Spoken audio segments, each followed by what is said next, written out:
भगवान श्री राम गुस्से में आकर ब्रह्मास्त्र का प्रयोग करने ही वाले थे, तभी ही समुद्र देवता त्राहिमाम त्राहिमाम करते हुए प्रकट होते हैं और भगवान श्री राम के चरणों में आकर हाथ जोड़कर विनती करते हैं, प्रभु मेरी रक्षा कीजिए, मेरी रक्षा कीजिए। और बोलते हैं कि प्रभु मेरे को सुखाने के लिए आपको बाण की चलाने की आवश्यकता नहीं है, आपकी इच्छा मात्र से ही मैं सुख जाऊंगा।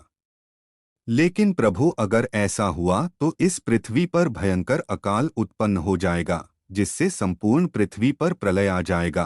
प्रभु इससे मेरी मान और मर्यादा भंग हो जाएगी।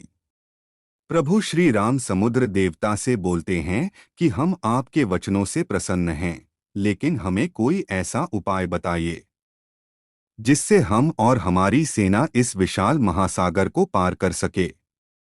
तो समुद्र देवता श्री राम से हाथ जोड़कर बोलते हैं कि प्रभु इसका उपाय तो बहुत सरल और सहज है। प्रभु आपकी सेना में नल और नील नाम के दो भाई हैं, जो बचपन में बहुत शरारती थे। वे ऋषिमुनियों के सामान उठाकर समुद्र में फेंक आते थे, जिससे दुखी होकर एक बार एक सिद्ध ऋषि ने उन्हें श्राप दिया कि तुम जो भी चीज को समुद्र या नदी में डालोगे वह कभी नहीं डूबेगा। आज वही श्राप आपके काम आएगा। प्रभु नल विश्वकर्मा का औरस पुत्र है, उसे शिवकला भी आती है। समुद्र देवता प्रभु श्री राम से बोलते हैं कि यदि यह दोनों भाई अपने हाथ से जल में पत्थर डालकर समुद्र के ऊपर सेतु बांधने का प्रयत्न करेंगे तो लंका तक ऐसा सेतु बनकर तैयार हो जाएगा, जिससे आपकी सेना और आप लंका तक आसानी से पहुंच जाएंगे। और प्रभु इस कार्य में मैं स्वयं आपकी सेवा करूंगा। इस प्रकार सेतु बांधने से तीनों लोकों में आपका सुयस गाया जाएगा। प्रभु श्री राम बोलते हैं कि है समुद्र देवता, हम आपकी उदारता से बहुत प्रसन्न हैं, लेकिन आप हमारी एक समस्या का और समाधान करो। समुद्र देवता बोलते हैं कि आज्ञा करो प्रभु। तभी श्री राम बोलते हैं कि हमारा यह बाण अमोघ है, एक बार इसके ऊपर बाण का अनुसंधान हो जाए तो यह बिना लक्ष्य भेदे वापस तुरीन में नहीं आता। अतः आप हमें कोई ऐसी दिशा बताइए जिस और हम इसका प्रयोग कर सकें। तभी समुद्र देवता प्रभु श्री राम से बोलते हैं कि प्रभु, उत्तर दिशा में ध्रुमकूले नाम का एक देश है, जहां बड़े भयानक दस्तूर रहते हैं, जो अपने पाप कर्मों से वहां की पवित्रता का विनाश करते हैं और मेरे जल का दुरुपयोग करते हैं। प्रभु आप अपने बाण को उन्हीं पर सार्थक कीजिए। प्रभु श्री राम समुद्र देवता की बात को मानते हैं और अपना बाण उस दिशा की ओर चला देते हैं। यह सब होने के बाद समुद्र देवता प्रभु श्री राम से हाथ जोड़कर बोलते हैं कि प्रभु अब मुझे जाने की आज्ञा दीजिए। और समुद्र देवता प्रभु श्री राम का आशीर्वाद लेकर वापस चले जाते हैं। प्रभु श्री राम अपने सेना की ओर देखते हैं और नल और नील को अपने पास बुलाते हैं और बोलते हैं कि आपने अभी तक अपने शिल्प को छुपाए रखा, आपने बताया क्यों नहीं। तभी नल बोलते हैं कि प्रभु हमें माफ कीजिए, हमारे माता पिता की आन थी कि हम बिना कहे अपने गुणों को किसी को नहीं बताएंगे।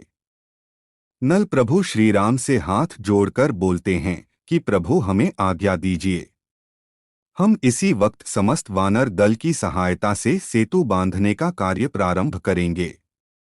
तभी प्रभु श्री राम मुस्कुराते हुए महाराज अंगद से बोलते हैं कि महाराज अंगद, अभी से सेतु बांधने का कार्य प्रारंभ किया जाए। तो महाराज अंगद हाथ जोड़ते हुए प्रभु श्री राम से बोलते हैं कि प्रभु आपकी आज्ञा का पालन होगा। तभी से समस्त वानर दल सेतु कार्य के प्रबंधन के लिए जुड़ जाते हैं और सभी वानर बड़े बड़े पत्थरों को उठाकर लाते हैं, पत्थरों को, और साथ में ही बड़े बड़े पेड़ों को काट काट कर लाते हैं और सेतु निर्माण के लिए एक नींव तैयार करते हैं। नल और नील दोनों भाई सबसे आगे रहते हैं। समस्त वानर दल बड़े बड़े पत्थर उठाकर लाती और नल और नील के पास लाकर उन पत्थरों को रखती। हनुमान जी उन पत्थरों पर प्रभु श्री राम का नाम लिखते और नल और नील दोनों भाइयों को देते। नल और नील द्वारा समुद्र पर फेंके गए पत्थर तैरने लग जाते हैं। उसी दौरान प्रभु श्री राम भोलेनाथ की पूजा पाठ करते हैं कि उनका यह कार्य सफल हो जाए। वानर सेना अपने कार्य में लगी हुई है और लगातार सेतु प्रबंधन का कार्य कर रही है। समस्त वानर सेना में बहुत बड़ा उत्साह और जोश था। वह लगातार अपना कार्य किए जा रहे थे और सेतु का कार्य आगे बढ़ता हुआ जा रहा था। उसी बीच में प्रभु श्री राम कुछ ऋषियों के साथ भगवान भोले की पूजा पाठ कर रहे थे। तभी यह साबित हो गया कि राम से बड़ा राम का नाम है। उनका नाम लिखे हुए पत्थर आसानी से तैर रहे थे और इसी कार्य में समुद्र देवता उनकी सहायता कर रहे थे। हनुमान जी प्रभु श्री राम के पास आकर बोलते हैं कि प्रभु आपके आराध्य देव और आपकी कृपा से 100 योजन समुद्र के ऊपर सेतु निर्माण का कार्य पूर्ण हो चुका है। प्रभु श्री राम हनुमान जी से बोलते हैं कि आप सभी वानर दल इस कार्य के लिए बधाई के पात्र हो। प्रभु भगवान भोलेनाथ से बोलते हैं कि हे भोलेनाथ, आपकी कृपा से इतना कठिन कार्य बहुत ही सरलता से संपन्न हो गया। मैं आपको प्रणाम करता हूँ, मेरा प्रणाम स्वीकार करो। और भगवान बोले से प्रभु श्री राम प्रार्थना करते हुए बोलते हैं कि प्रभु आप हमारी एक विनती और स्वीकार कीजिए। मेरे समस्त अनुयायियों को अपनी भक्ति प्रदान करो। आपकी भक्ति से विमुख होकर जो मेरे पास आए उनको कोई फल प्राप्त नहीं हुआ। इस पृथ्वी पर आपके अनंत नाम है, लेकिन आपके सेवक राम की ओर से एक नाम और स्वीकार कर लीजिए। आज से यह लोग आपको श्री रामेश्वर के नाम से जानेंगे। हनुमान जी श्री राम से बोलते हैं कि प्रभु रामेश्वर नाम की व्याख्या कीजिए। तभी प्रभु श्री राम बोलते हैं कि राम के ईश्वर प्रभु भोलेनाथ है और मैं भोलेनाथ का सेवक हूँ। जय रामेश्वर भोलेनाथ नमः।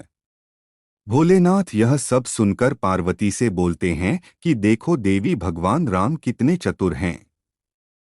उन्होंने तो राम नाम की व्याख्या ही बदल डाली। तो पार्वती भोलेनाथ से पूछते हैं कि स्वामी आप बताइए कि रामेश्वर की सही वाक्य क्या है। तो भोलेनाथ बोलते हैं कि रामेश्वर का सही अर्थ है राम है जिसके ईश्वर। और मैं खुद राम का सेवक हूँ, मैं तो हरदम राम नाम का ही जप करता रहता हूँ। भगवान भोलेनाथ और पार्वती प्रभु श्री राम को झुककर प्रणाम करते हैं। प्रभु श्री राम अपनी सेना के पास आते हैं और उन सभी को धन्यवाद करते हैं और बोलते हैं कि आपके बल और बुद्धि के कारण ही यह सब कार्य संपन्न हुआ, तो आप सभी बधाई के पात्र हो। प्रभु श्री राम और उनकी सेना सेतु पर जाती है और लंका की ओर बढ़ जाती है। इससे आगे की कहानी अगले वीडियो में देखेंगे। वीडियो पूरा देखने के लिए धन्यवाद।